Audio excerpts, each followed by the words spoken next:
Hello दोस्तों, नमस्कार। स्वागत है आप सभी का आपके अपने YouTube channel foundation coaching classes में। तो फ्रेंड्स, आज हम लोग डिस्कस करने वाले हैं गुप्त साम्राज्य के बारे में, जो कि हिस्ट्री का एक नेक्स्ट टॉपिक है। और इसके बाद इसी तरह से ये सीरीज़ कंटिन्यू रहेगी और आप लोग बस अपना सपोर्ट दिखाते रहिए, जिससे कि मैं आगे इस सीरीज़ को कंटिन्यू रख सकूँ।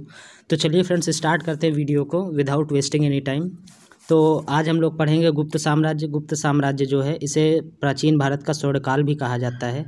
और इसके जो संस्थापक थे वो श्रीगुप्त थे, और इसके जो वास्तविक संस्थापक हैं वो चंद्रगुप्त प्रथम को माना जाता है। तो जो गुप्त साम्राज्य का वास्तविक संस्थापक था वो चंद्रगुप्त प्रथम था, और इसके संस्थापक जो थे वो श्रीगुप्त थे। तो सबसे पहले हम लोग डिस्कस करेंगे चंद्रगुप्त प्रथम के बारे में, क्योंकि श्रीगुप्त और ये इतने इम्पॉर्टेंट नहीं है। और श्रीगुप्त के बाद एक और शासक हुआ था जिसका नाम घटोत्कच था, आपको किसी किसी बुक में दिखाई पड़ जाएगा, और वो भी इतना इम्पोर्टेंट नहीं है उसके बारे में। सबसे इम्पोर्टेंट हम लोग पढ़ेंगे चंद्रगुप्त प्रथम के बारे में। तो चंद्रगुप्त प्रथम जो था, इसका शासनकाल जो था 319 से 335 ईस्वी था, ना कि BC। ये आप लोग देख लीजिएगा, ईस्वी था। और गुप्त वंश का प्रथम स्वतंत्र शासक था ये चंद्रगुप्त प्रथम, और इसने महाराजाधिराज की उपाधि ग्रहण की थी।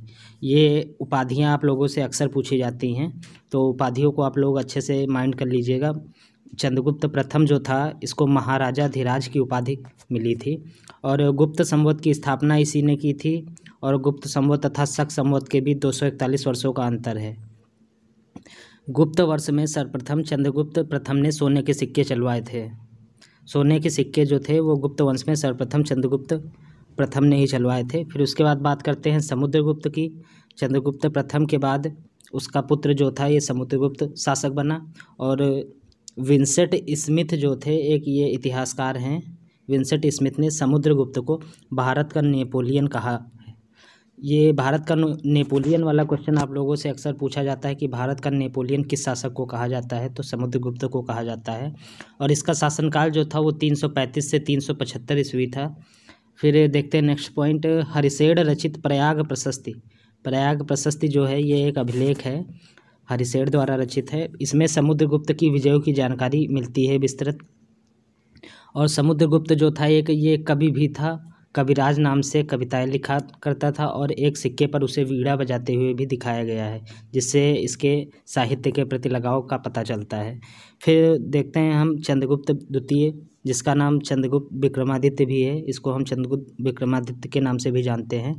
इसका जो शासनकाल था वो 375 से 415 ईस्वी था। और समुद्रगुप्त के बाद रामगुप्त शासक हुआ, और वह एक दुर्बल शासक। समुद्रगुप्त के बाद जो रामगुप्त था वो शासक बना, लेकिन वो एक कमज़ोर शासक था।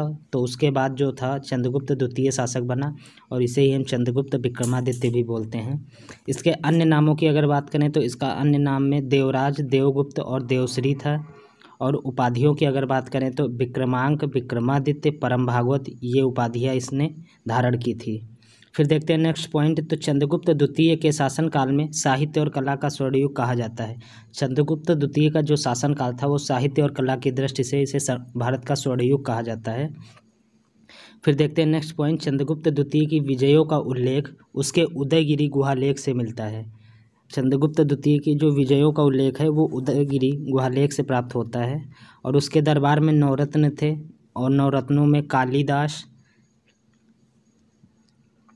कालिदास, धन्वंतरि, छपड़क, अमर सिंह, शंकु, बेताल भट्ट, घटकर्पण, वराहमिहिर और वररुचि थे।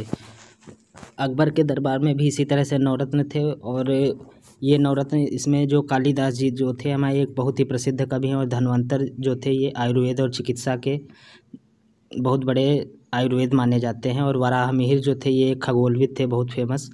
और इसी के शासनकाल में चीनी यात्री फाहियान भारत आया था। ये आप लोगों से अक्सर पूछा जाता है कि चीनी यात्री फाहियान किसके शासनकाल में भारत आया था, तो चंद्रगुप्त विक्रमादित्य के शासनकाल में फाहियान भारत आया था। फिर बात करते हैं कुमारगुप्त की। तो कुमारगुप्त का जो शासनकाल था वो 415 ईस्वी से 455 ईस्वी था। और कुमारगुप्त के बारे में ज़्यादा कुछ नहीं है, बस आप लोग एक दो पॉइंट है वो देख लीजिए। कुमारगुप्त ने बिहार में नालंदा विश्वविद्यालय की स्थापना की थी। और मयूर आकृति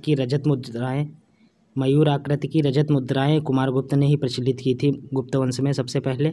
और नालंदा विश्वविद्यालय, ये बहुत इंपॉर्टेंट क्वेश्चन बनता है कि नालंदा विश्वविद्यालय की स्थापना किसने की थी या किसके शासनकाल में हुई थी, तो कुमारगुप्त के शासनकाल में हुई थी। फिर देखते हैं आगे, बात कर लेते हैं हम लोग स्कंदगुप्त की। तो स्कंदगुप्त जो था, स्कंदगुप्त का शासनकाल 455 से 467 ईस्वी था और ये गुप्त वंश का अंतिम प्रतापी शासक था। ऐसा नहीं कि इसके बाद और शासक नहीं हुए, लेकिन गुप्त वंश का जो अंतिम प्रतापी शासक था वो स्कंदगुप्त ही था। और देवराज विक्रमादित्य की उपाधि इसने धारण की थी। मौर्य द्वारा निर्मित सुदर्शन झील का जीर्णोद्धार कराया था। सुदर्शन झील का जो जीर्णोद्धार है वो स्कंदगुप्त ने ही कराया था, जो कि मौर्य काल में बनाई गई थी। और 455 ईस्वी में हूणों को पराजित किया। हूणों का आक्रमण इसी के समय में हुआ था और इसने हूणों को पराजित किया था। फिर देखते हैं नेक्स्ट पॉइंट क्या दिया हुआ है। गुप्त वंश का अंतिम शासक विष्णुगुप्त था और 570 ईस्वी में गुप्त साम्राज्य का पतन हो गया। गुप्त वंश का अंतिम शासक जो था वो विष्णुगुप्त था, ये आप लोगों से अक्सर पूछा जाता है। और 570 ईस्वी में गुप्त साम्राज्य का पतन हो गया। फिर आगे देखते हैं गुप्त साम्राज्य के जो सभी शासक थे उनका हम क्रमवार देख लेते हैं कौन कौन से शासक थे एक बार में। तो सबसे पहले श्रीगुप्त थे, ये संस्थापक थे। फिर उसके बाद घटोत्कच हुआ, फिर चंद्रगुप्त प्रथम शासक बने, फिर समुद्रगुप्त बने और समुद्रगुप्त के बाद कुछ समय के लिए रामगुप्त बने। फिर रामगुप्त के बाद चंद्रगुप्त द्वितीय बने, जिसको हम चंद्रगुप्त विक्रमादित्य बोलते हैं। फिर उसके बाद कुमारगुप्त शासक बने, फिर स्कंदगुप्त बने, फिर स्कंदगुप्त के बाद भानुगुप्त बने और फिर भानुगुप्त के बाद गुप्त वंश का अंतिम शासक विष्णुगुप्त बना।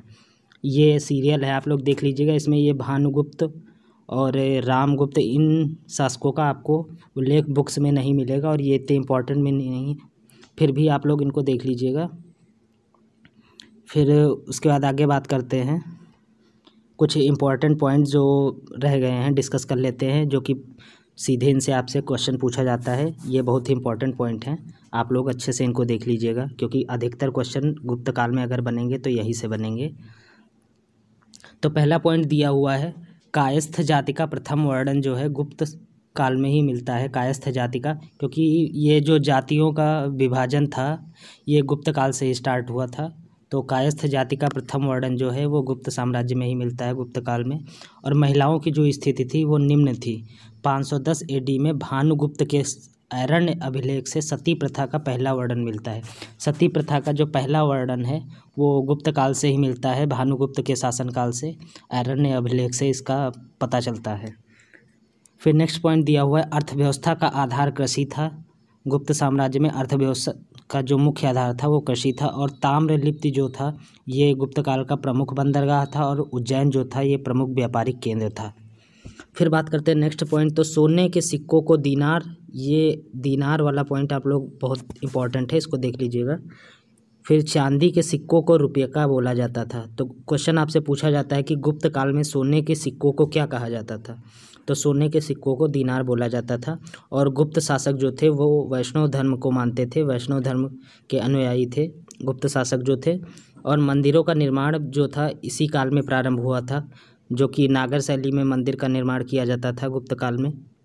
वैसे तो मंदिर निर्माण की 3 शैलियाँ हैं, फिर उसमें से नागर शैली जो है ये उत्तर भारत में नागर शैली अधिक प्रचलित है और दक्षिण भारत में जो आपकी है द्रविड़ शैली वो काफ़ी प्रचलित है। फिर उसके बाद देखते हैं नेक्स्ट पॉइंट, दशावतार मंदिर जो है ये जो विष्णु जी को समर्पित है। इसमें विष्णु जी के 10 अवतारों के बारे में दिखाया गया है। देवगढ़ झांसी में इसका निर्माण हुआ था और ये गुप्त काल में ही बनवाया गया था। गुप्त काल की जो राजकीय भाषा थी वो संस्कृत थी। और आर्यभट्ट, ब्रह्मगुप्त, वराह मिहिर गुप्त काल से ही संबंधित थे। आर्यभट्ट के बारे में तो आप लोग जानते ही होंगे, शून्य की खोज इन्होंने ही की थी, पाई का भी आविष्कार किया था। और ब्रह्मगुप्त जो थे इन्होंने सूर्य और पृथ्वी की परिक्रमा के बारे में नियम दिया था। और वराह मिहिर जो थे ये भी एक बहुत बड़े खगोलविद थे। तो ये दिया हुआ है नेक्स्ट पॉइंट, शून्य की खोज आर्यभट्ट ने गुप्त काल में की थी। और चंद्रमा, पृथ्वी और सूर्य की परिक्रमा करता है, इसका पता सर्वप्रथम वराह मिहिर ने किया था। और फिर लास्ट में देखते हैं सबसे इम्पोर्टेंट पॉइंट लिखा हुआ है, भारत का न्यूटन किसे कहा जाता है, आपसे पूछा जाता है क्वेश्चन। तो भारत का न्यूटन जो है, भारत का न्यूटन ब्रह्मगुप्त को बोला जाता है, ब्रह्मगुप्त को भारत का न्यूटन कहा जाता है। तो फ्रेंड्स आज के वीडियो में बस इतना ही। और इसकी PDF जो है आप लोग हमारे टेलीग्राम चैनल से डाउनलोड कर सकते हैं, जो कि मैं आप लोगों को नीचे डिस्क्रिप्शन में प्रोवाइड करा दूंगा। तो फ्रेंड्स अगर वीडियो आपको अच्छा लगा है तो लाइक, शेयर एंड सब्सक्राइब जरूर करिएगा। और मिलते हैं नेक्स्ट वीडियो में, तब तक के लिए धन्यवाद।